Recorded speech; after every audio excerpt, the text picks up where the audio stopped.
So hello everyone, today in this lecture we'll be solving this question number 78, which is in which case is the number of molecules of water maximum. So we have four options.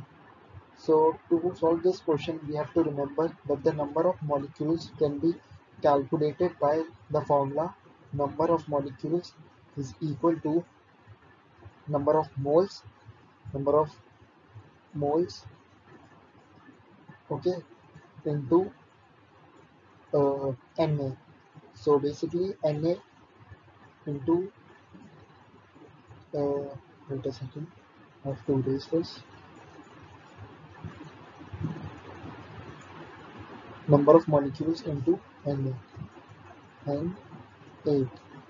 So basically Na is the Avogadro number, which is 6.022 into 10 ratio power 23. So after calculating it with this formula, we'll get answer as 18 ml of water. Thank you.